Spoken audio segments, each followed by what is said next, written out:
The FBI is the most sophisticated law enforcement agency in the world, pursuing the most dangerous criminals. When a 9-year-old boy vanishes from a school bus stop, it's the worst feeling in the world. We didn't know if we'd ever see Jimmy again. the Bureau mobilizes. We were getting leads from every person you can imagine. I had a vision that he was buried under trees, more than one tree. I did see black containers. I knew that I was dealing with somebody that was super intelligent, super cunning. It was a chess match. FBI, Criminal Pursuit.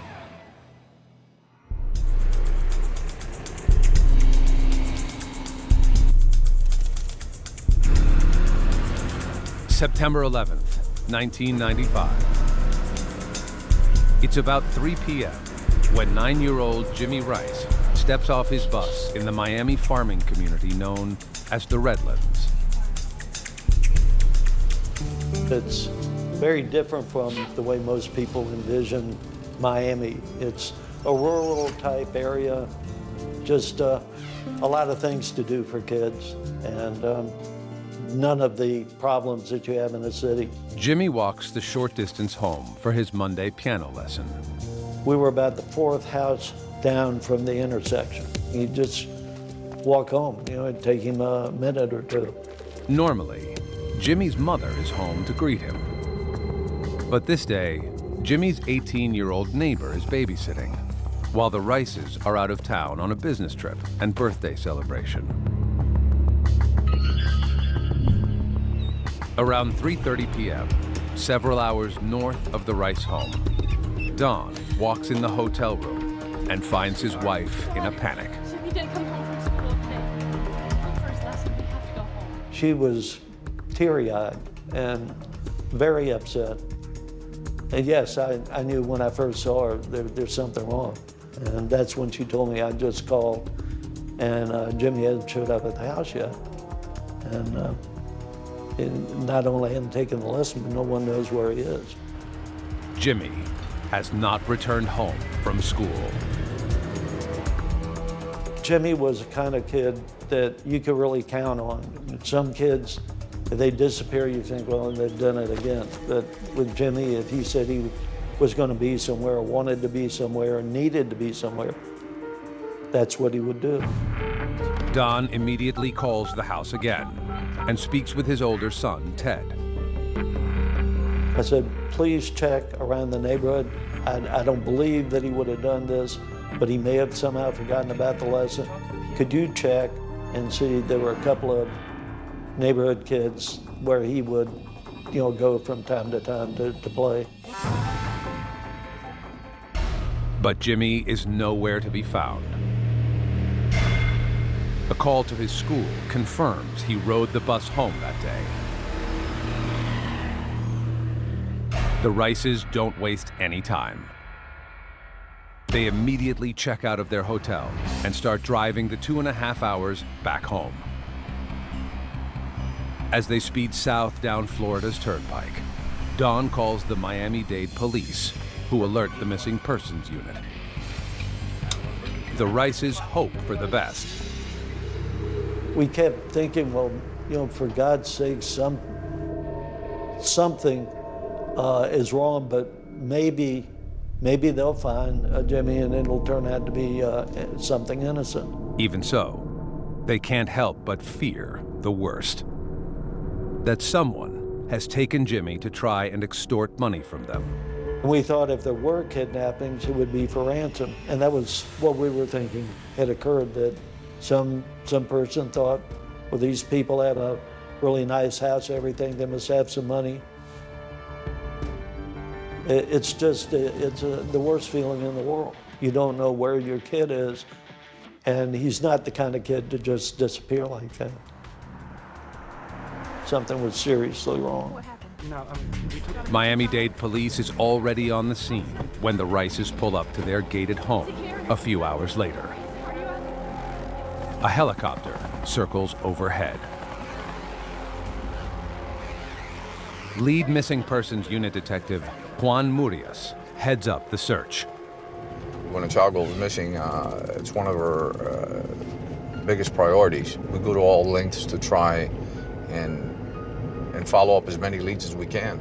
Investigators question Jimmy's babysitter and get a description of what Jimmy was wearing that morning. White sneakers, jean shorts, a white shirt, and a brown and green backpack with a suede bottom. The babysitter tells police that the boy had woken up late that morning and missed his bus. Fred arranged for his girlfriend to drive Jimmy to school, but when she showed up, he wouldn't get in the car first with her, and Fred had to say, oh, it's okay, before he would. I don't know her. She's a stranger. Don't worry, she's my girlfriend. We're gonna be late for school. Come on. It's all right. It's clear that Jimmy is well trained to avoid strangers. But where is he? Investigators canvass 2 miles on both sides of Jimmy's home, but turn up empty-handed. As night approaches, they head off to run down more leads. Detective Murias is still hopeful there is an innocent explanation for Jimmy's disappearance. Most of these cases, what we do is you got to give it a little time to see if anything will come up for the next day. Most of these kids will end up at a friend's house overnight without their parents knowing about it. Don and Claudine aren't so sure. Sick with worry, they search their home for any sign of their little boy. We looked in car trunks and trash cans, everywhere where we thought he might have been hiding. So we spent the night awake. We got 5 minutes sleep, I doubt it. The next day comes and goes with no change. By Wednesday, September 13th, Jimmy has been missing for almost 48 hours. Investigators are now certain that something is terribly wrong. We definitely looked at it very seriously, thinking that someone probably had kidnapped him.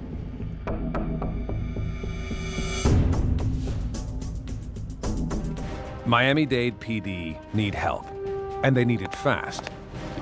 They reach out to the worldwide experts in child abduction cases, the FBI. They alone have the resources and investigative manpower to bring Jimmy home. Special Agent Rick Lunn hits the ground running.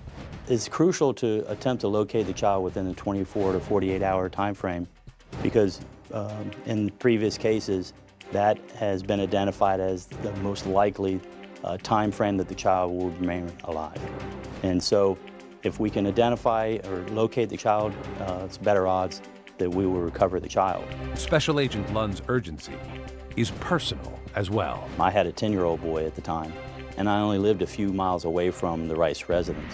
So the case really hit home. It really brought into the fact that this could happen to anyone. Agents need to learn everything about Jimmy Rice to find clues about what happened to him. They interview family and friends and search his room to put together a victimology. He was a typical 9-year-old boy who loved sports and school and music. He was a good student. He was a good kid, a child you would look at and feel like he was your own. Though Jimmy seems to have a loving family, FBI Special Agent Wayne Russell, a 12-year veteran with the Bureau, knows that appearances aren't always as they seem. The home, unfortunately, can be a very dangerous place for a child.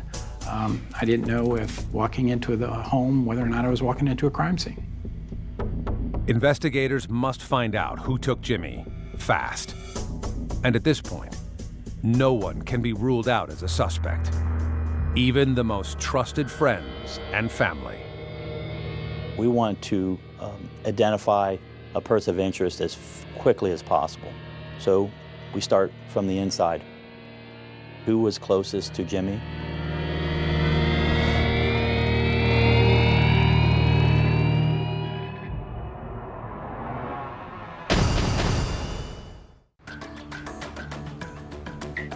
It's been 48 hours since 9-year-old Jimmy Rice disappeared just blocks from his home in Miami, Florida. Investigators are working around the clock to figure out who took him and why. Everybody works a lot harder on these cases. It hits home with a lot of people that have children, and children are innocent, and people work a lot harder on them, and they take it to heart a lot more. With few leads to go on, everyone is a suspect, even close family. One of the basic things you have to do early on in an investigation is to clear the family. And that means starting with the mother, father, and siblings. Special Agent Wayne Russell starts questioning Don and Claudine Rice, listening carefully to their answers. They asked, have we had an argument with him? Was there any reason why he was upset with us? Obviously, seeing if there was some reason to believe he'd run away. I was looking for an explanation to what precipitated the abduction of Jimmy Rice, and whether that's inside the home or external outside the home. I was just trying to determine what happened. Agent Russell learns that Don has 2 children from a previous marriage. Don and Claudine married later in life and were surprised when they conceived Jimmy. When Claudine and I got married, we had no idea that we could still have a child. It was a tremendous surprise, but a joyful one too. Claudine and Don appear to be kind, loving parents. They agree to take a polygraph, which confirms they are telling the truth. Jimmy didn't run away. He had a very good life, a very happy life with his family. But agents have learned something important. Don and Claudine are both attorneys and initially thought this may be tied to extortion. Could their legal work have created enemies who have targeted Jimmy for revenge? Could there be bad litigation or an irate client, anything that would lead me to believe that there was some type of retribution towards the family? And the Rice's suspicion that Jimmy is being held for ransom can't be ruled out. A ransom kidnapping is one of the first things you think about when you have a family like the Rice family. They're both prominent figures in the community, fairly well off, in a good neighborhood.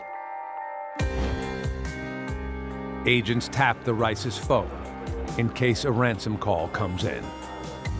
Then, they take a closer look at one of the last people to see Jimmy alive, his babysitter. He admits he was late arriving home the afternoon Jimmy disappeared, but has an excuse. Fred had to do some shopping. He was, cooking as part of what he was doing. The babysitter's alibi checks out. Investigators also interview Jimmy's half-brother, Ted. His alibi checks out as well. Those closest to Jimmy have been cleared of any suspicion. Special Agent Russell widens the investigation and interviews Jimmy's bus driver to see if she witnessed anything unusual when he was dropped off. Maybe she took a license tag down, anything that would give us, any information that would lead us to what happened to Jimmy. But the bus driver doesn't recall anything out of the ordinary. She simply dropped him off, and he walked away. Detectives focus on the street where Jimmy was last seen. They begin knocking on doors, questioning neighbors. Finally, they uncover something suspicious. One neighbor admits he wasn't on good terms with 9-year-old Jimmy. There was a particular neighbor that lived on the side of the Rices that told me how Jimmy had thrown a rock and broken one of his windows. When questioned further, the neighbor becomes defensive. All right, I'm done with you guys. That's it. And won't tell police where he was when Jimmy went missing. He refuses to take a routine polygraph test, which raises another red flag. Police set up surveillance on the neighbor and begin watching him closely. Dawn and Claudine Rice are still optimistic. There's no sign their boy is dead. That's reason enough to believe he's still alive. Meanwhile, authorities organize volunteers to canvass nearby areas. While police search by land and air, volunteers distribute flyers showing Jimmy's smiling face and a number to call in tips.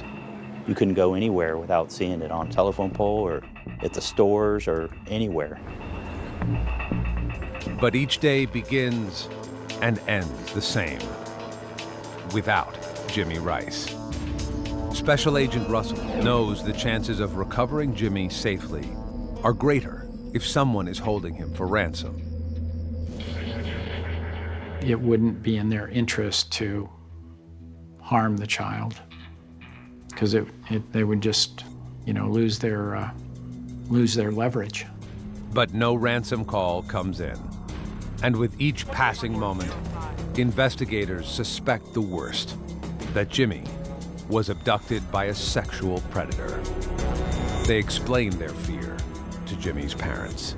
I believe it was an FBI agent who first sat down with us and explained that there were a lot more abductions than we had any idea that occurred in this country, and that the usual motive was sexual.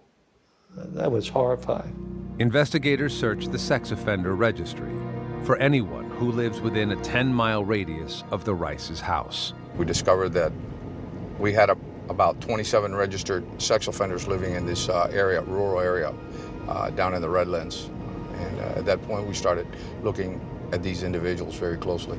They begin contacting and thoroughly interviewing every known offender. At the end of the first week, a candlelight prayer service is held at a nearby park. The Rices use the opportunity to get in front of the media. We were told a local search alone was not going to be enough, that he could be anywhere in the country, and that the search had to go national. So we were constantly trying to get his picture and his story out through as many different ways as possible. They hit an obstacle when they learn it's illegal to post photos of missing children in federal buildings.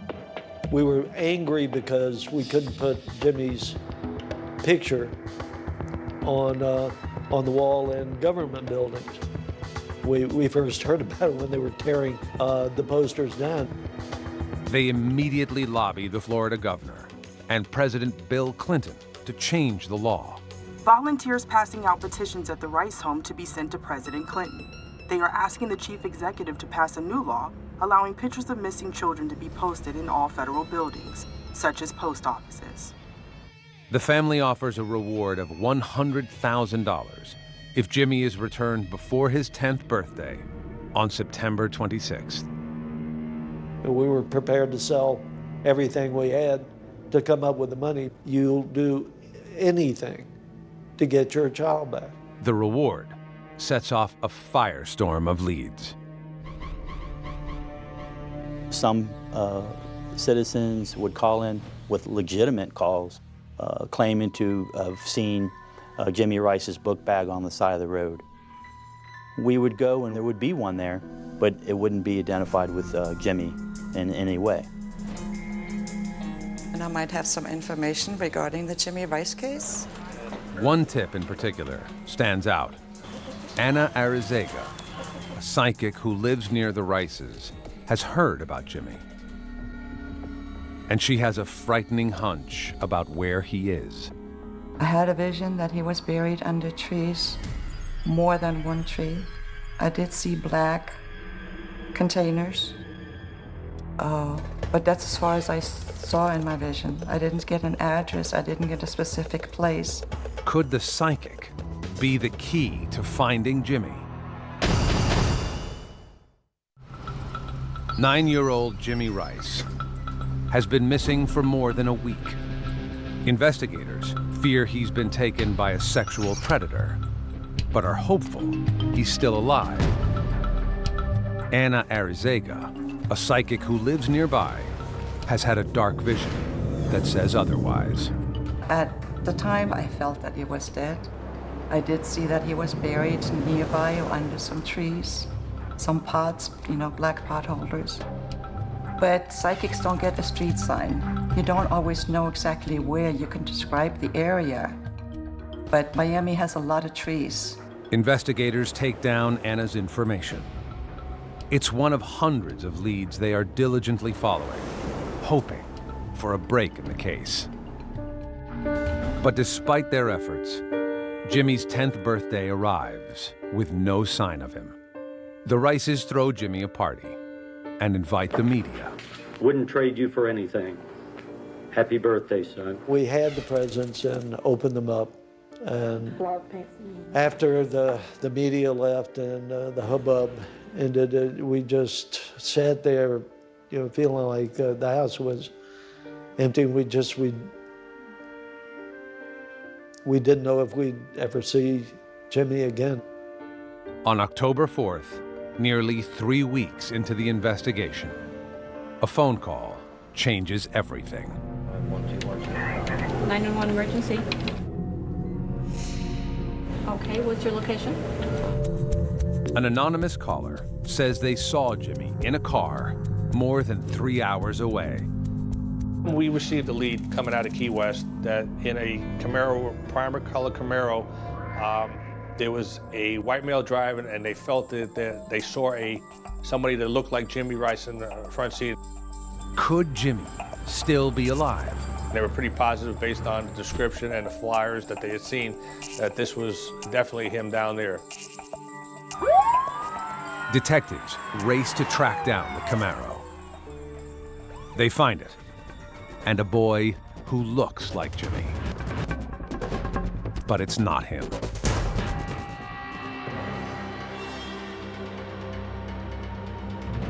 For weeks, authorities have been conducting surveillance on the Rice's next-door neighbor, a man who said Jimmy had broken his window. The neighbor refused to tell police where he was the day Jimmy went missing. After several interviews, he finally cooperates and reveals something surprising. He gave us an alibi that he was at one of our policemen's house at the time of Jimmy's disappearance. Check with him. He'll verify my story. We confirmed this with the policeman, but we were still kind of puzzled of why he had never told us this before. Once again, a strong lead has led nowhere. The odds of finding Jimmy, alive or dead, are shrinking. Yet agents are relentless in their search. The FBI was not giving up. That wasn't going to happen. We weren't going to stop looking. So it was really just a matter of time, and we were going to find Jimmy one way or the other. Detectives continue checking the alibis of every known sex offender in the area. One man in particular, a bread delivery truck driver, raises their suspicions. This is an individual had approached one of Jimmy's best friends about a quarter of a mile from Jimmy's residence, and he had exposed himself, and as a result he had gotten arrested for lewd and lascivious. The man is clearly a danger to the community. What else could he have done? Investigators place the driver under close surveillance. On November 1st, 51 days after Jimmy vanished, investigators finally get another break. A police officer in Clearwater, Florida, claims she saw Jimmy Rice at a restaurant. Based on it being a police officer lead, right away we thought that was another viable lead. The officer says a boy resembling Jimmy was with two men and a woman. The boy appeared to be intimidated by the adults. It was kind of a strange situation where it was awkward and they didn't really think that the child belonged to the people. She watched as the group got into a van with religious markings and drove off. If the police officer is right, Jimmy Rice may be alive. FBI agents and local detectives race to the scene. They're in luck. Police spot the van in a driveway of a nearby home. They knock on the front door, looking for a glimpse of Jimmy. A man comes to the door and identifies himself as a reverend in a local church, and he introduces his son, who resembles Jimmy. but isn't him. Once again, it's a false sighting. Agents continue to focus on their most promising person of interest, the bread delivery driver who works in Jimmy's neighborhood. This individual was in the area, he had reason to be in the area, and he also had a criminal past of crime against a child. They make arrangements to bring the driver in for a polygraph test. Around the same time, in early December, the Rices leave Miami for the first time since Jimmy disappeared months earlier. Their story is being featured on a national talk show. We thought it was a great opportunity and situation for us. The Rices traveled more than 1,300 miles away from their home. Little do they know, the truth about what happened to Jimmy is right around the corner. It's December 1995, and Dawn and Claudine Rice have traveled across the country to talk on national television about their son Jimmy's disappearance. Back in Miami, about 7 miles away from the Rice home, Susan Shinehouse notices she's missing an expensive pair of earrings. I wanted a piece of jewelry to give to Angela, which was my son's girlfriend at the time. So when I went to go look for the jewelry, the pieces that I was particularly looking for to give Angela were gone. She also discovers that she is missing a .38 caliber pistol from her drawer. On December 6th, she visits psychic Anna Arizaga for advice. Sometimes I get psychic visions, I get feelings or intuitions about the person, and I also use tarot cards, kind of like a tool that helps me clarify what I'm seeing is correct or it gives me specific answers. Anna sits down with Susan for a reading. I saw that she was very distraught. She was worried about something. I told her she was looking for something. There were several items that she's looking for. The psychic can sense that Susan is missing something shiny, perhaps jewelry. She tells Susan the items are in a trailer on her property, but that's not all she sees. I started getting a sense of urgency. It was very important for her to go in that trailer. There was something for her to retrieve. The trailer is occupied by 28-year-old Juan Carlos Chavez, a native of Cuba. Chavez has worked on Susan's ranch for the past year in exchange for free housing.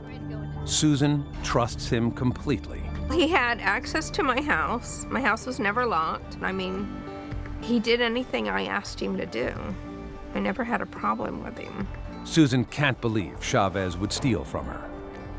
But she arranges to get in his trailer while he's gone.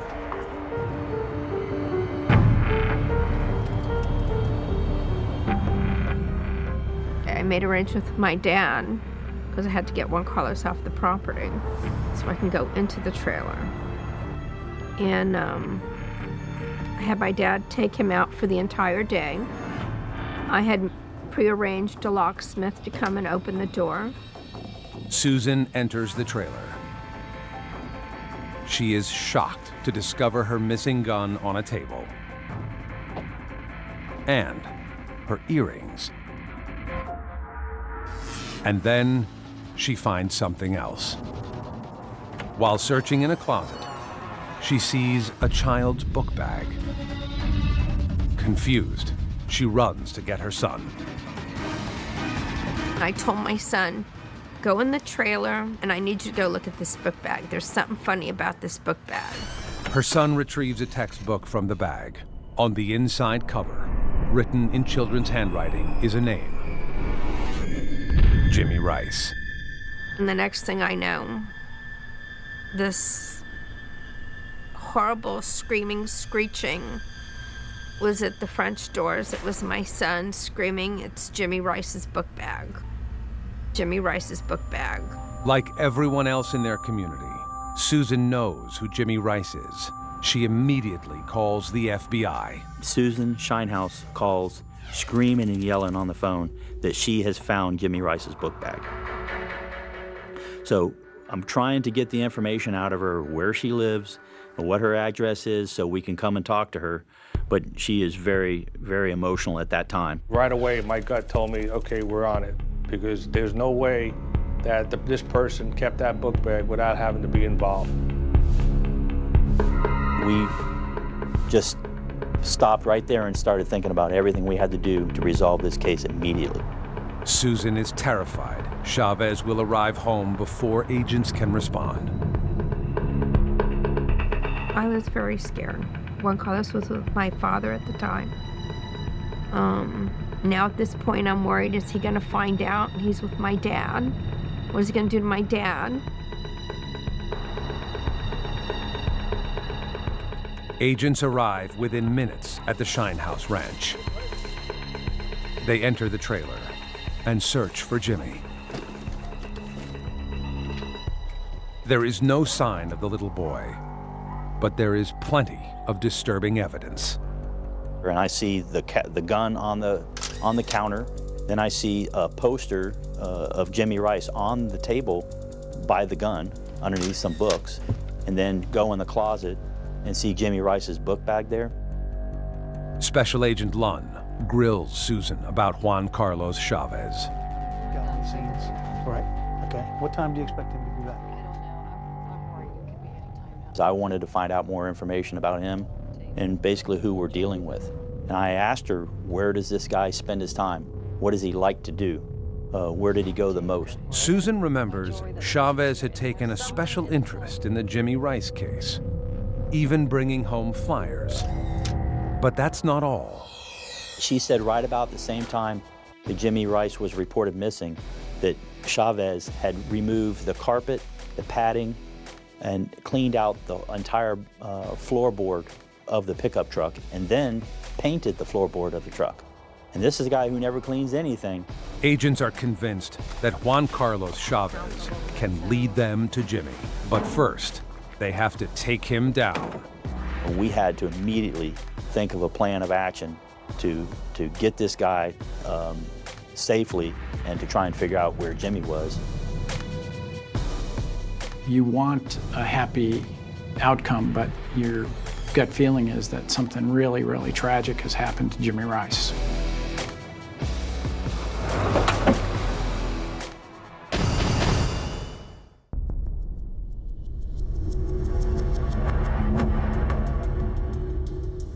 Months after Jimmy Rice disappeared near his home, Is this book bag? agents have recovered his book bag in a trailer of Juan Carlos Chavez, a local farmhand. They have to act quickly to arrest Chavez or risk never finding the little boy.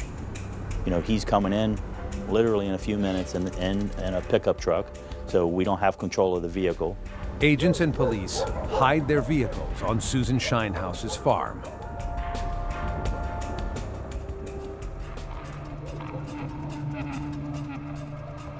Around 6:30 p.m., Chavez finally shows up. He drove in and he came to a stop, put the truck in park, and we opened the door for him.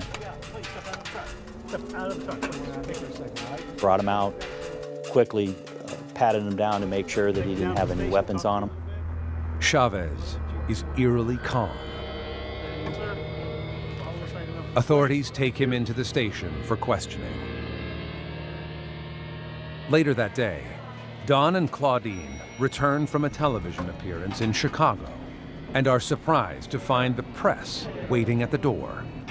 A reporter begins to question them. And she said, Mr. and Mrs. Rice, can you tell us what you think about the book bag? We said, what? What are you talking about? And she explained that some handyman had been discovered with Jimmy's book bag in his possession. And that's when we first found out about Juan Carlos Chavez. Back at the station, investigators ask Chavez why he has Jimmy's book bag. He has an innocent explanation. Chavez claims he took the book bag for safekeeping when Jimmy left it after feeding horses one day at the farm. Detectives aren't buying it and continue grilling Chavez. Back at the ranch, Agent Lunn walks the property with Susan, looking for anything out of the ordinary.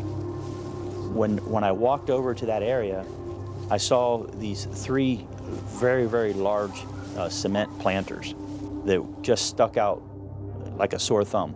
They bothered me a lot because they didn't fit in at all. The planters are similar to those seen in a vision by psychic Anna Arizaga. Agent Lunn notices a distinct odor that smells like decomposing flesh. Then, he notices the carcasses of several dead dogs. You could literally see, dog remains spread out through the property, and specifically right around the large planters that have been filled with cement. Cadaver dogs are brought in, but fail to find any human remains. We've completed the search of the area. We have not found anything, so it's been terminated for the night. Investigators are convinced Chavez knows more about Jimmy than he is letting on. A polygraph confirms their suspicions. We asked him, did you have anything to do with the disappearance of Jimmy Rice? His response was no. Once again, we asked him, did you have anything to do with what happened to Jimmy Rice? No. Failed both questions miserably. After hours, Chavez begins cracking under the pressure and admits something terrible. He did see Jimmy and claims that he accidentally killed him. And he told us that on one particular afternoon at dusk, he was closing these fences. He didn't know that Jimmy was behind the truck. Chavez says his pickup truck slipped into reverse, crushing the boy against the fence. Investigators rushed to the horse farm to confirm his story. I got a traffic homicide expert, brought him out to the fence, got the measurements of how tall Jimmy was, put it up to the fence to the bumper of the car, of the truck that he was driving, didn't match up. Chavez continues to play with authorities. Because I knew that I was dealing with somebody that was super intelligent, super cunning. He knew it was a chess match. My thoughts were that he wanted to talk, but what he did was so despicable that he couldn't bring himself to verbalize it. Finally, almost 50 hours into the interview, Chavez makes an unusual request. Can I get some milk? I'll never forget him saying, can I get some milk? And I knew once he wanted some milk that he had heartburn, that the gas in his stomach was telling him it was over. Chavez finally reveals the truth. And it's horrifying. On September 11th, Chavez saw a group of boys swimming in their underwear in a canal. It excited him, and he went on the prowl. Well, he described that he was traveling north on the street, and he had seen Jimmy walking home. Chavez pulled over in front of Jimmy and pointed Susan's stolen gun. The 6'3" man asked the little boy, "Do you want to die today?" When Jimmy said no, "Get in!" Chavez forced him into the truck and drove to the trailer on the horse farm, where he sexually assaulted him. Later that day, Chavez says he heard helicopters overhead. When he looked up, distracted, Jimmy tried to escape. He says that Jimmy ran to the door of the camper trailer that was here in this location, and that he basically shot him and caught Jimmy just above his rib cage on the right side of his back. Chavez held Jimmy as he took his last breath, then stored the body for 3 days in an abandoned van nearby. He later dismembered the body, placed the parts in 3 plastic 25-gallon planters, and filled them with cement. He killed a few of Susan's dogs to cover up the smell and stripped the pickup truck of any evidence of his crime. The FBI confiscates the planters and finds a child's body inside. Dental records confirm it is Jimmy Rice. When you're removing a child who was, kidnapped and raped and murdered and then chopped up and then placed in a cement container, there's no training in the world that can prepare you for that. That will remain with me for the rest of my life. Agents tell the Rices the news they don't want to hear. They sat the family down and they said, we found a child's remains. It's been identified as your son. Grief-stricken, the Rice family decides to address the public at a press conference. We had asked all these people to help all along.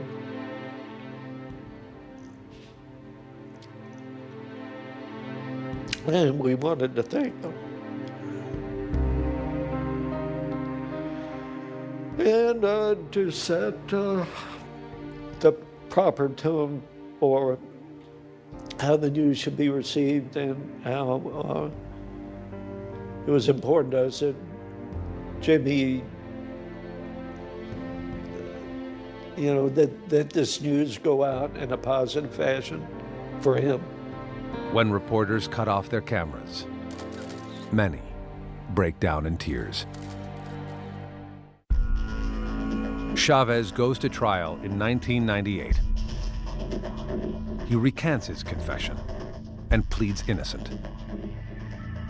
The jury doesn't believe him and finds Juan Carlos Chavez guilty of kidnapping, sexual battery, and first-degree murder.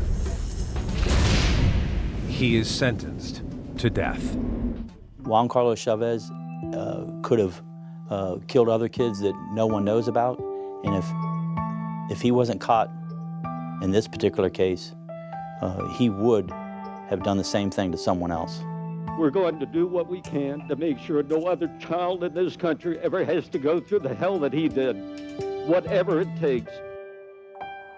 Claudine and Don Rice are at President Bill Clinton's side when he signs an executive order making it legal to post photos of missing children in federal buildings and parks. They also start an organization that trains law enforcement in handling child abductions. But the ordeal takes its toll. In 2009, Claudine Rice dies at the age of 66. Claudine died just as much as if he'd shot her in the heart. She died of a heart attack from grief. Don takes solace in knowing that his wife and son are back together. It gives me some comfort knowing that they're side by side and that someday I'll be laid to rest next to them.